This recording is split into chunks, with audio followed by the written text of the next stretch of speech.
Susan does like a little bit off the top, like some, a little tight five, if you will. I only got loose tens, so you don't gotta hear that from me. Yeah. Do we want to get to our first act? Hop on in.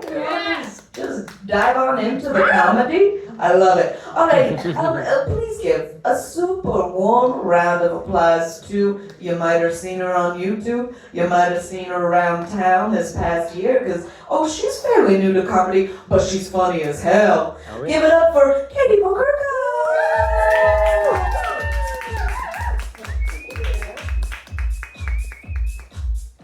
Speaking of not being a comedian, I am also not a comedian. Oh no, I went to move this. Oh yeah. Nope. You're okay. Just That's like fine. Sarah. Just, You got it. there you go. Yeah. It's stressful.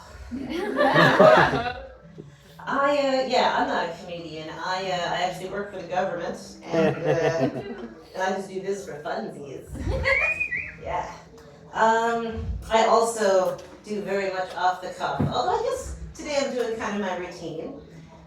First question: does anyone here know what We Indoor Playground is? Woo! No, okay. So me and my partner, that makes sense. It is where you take children. So if you're childless, that's why you don't know. And and I'll just gotta say, I miss being childless. I love being a child, don't get me wrong.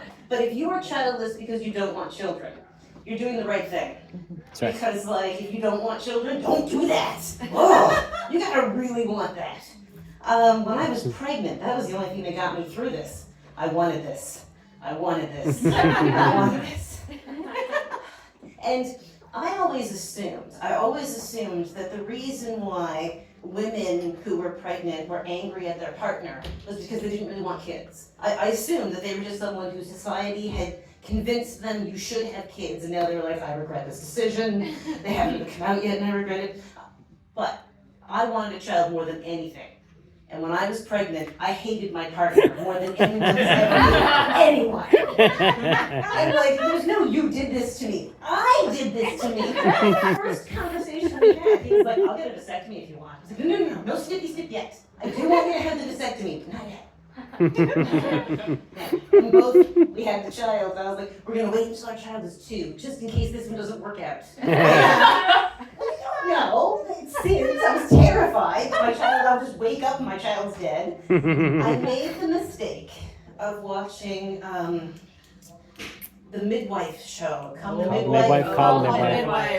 While I was pregnant. They're talking about the last instruments being used for enemas. I was like, what have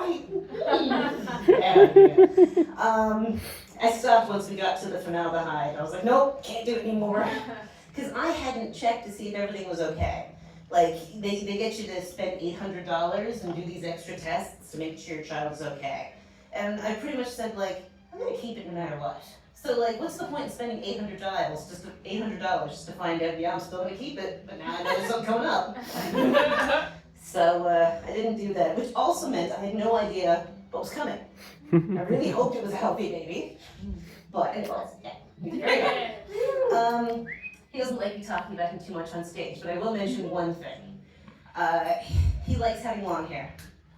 And it's not that he thinks that he has to have long hair, because his dad's bald. On purpose bald, right? So like he knows he has a choice. He can do whatever he wants, and he wants long hair. He will not let me put it in a ponytail though. So what generally happens is his hair looks great from the front, and from the back, it's empty.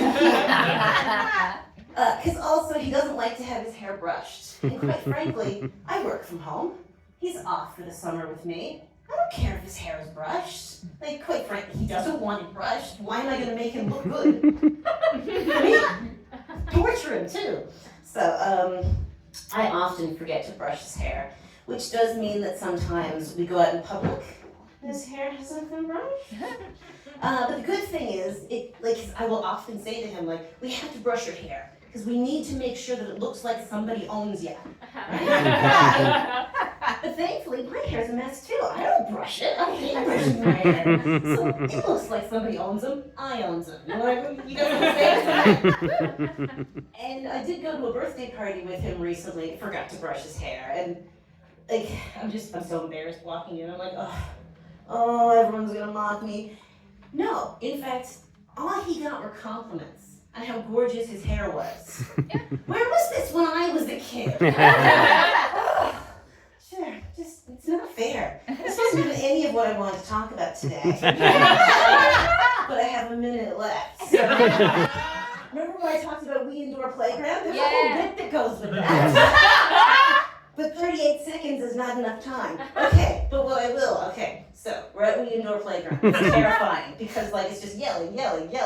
And there's a lot of anxiety for me when I hear children yelling, because I don't know if you've noticed this, but children that are having a great time and enjoying themselves sound exactly the same as children that I can only assume are being brutally harassed. Why? Why is that so terrifying? So I'm at the indoor playground. It's very terrifying. I'm hearing screams of joy, and I keep thinking, like, I just hear people anxiously calling out my child's name, because they were like trying to get his attention. Jack's over here, Jack's. But all I could hear was like, Jack's just falling to his death. And my child doesn't like to play with the other kids that are around. So he likes to play with me, so I'm fine. No one really knows who I am. I got no one to talk to anyway. What do I care if he's over there and I'm pretending to play with him? So he was in this giant dragon, he's pretending to shoot me. And I have decided he's giving me the killing blow. And so I go down. And I don't think anything much of this. The woman standing next to me was a nurse. She had a heart attack thinking, oh my God, I hope you see me. Anyway, she helped me up, and I promised I would never do that to her again. That's been my time.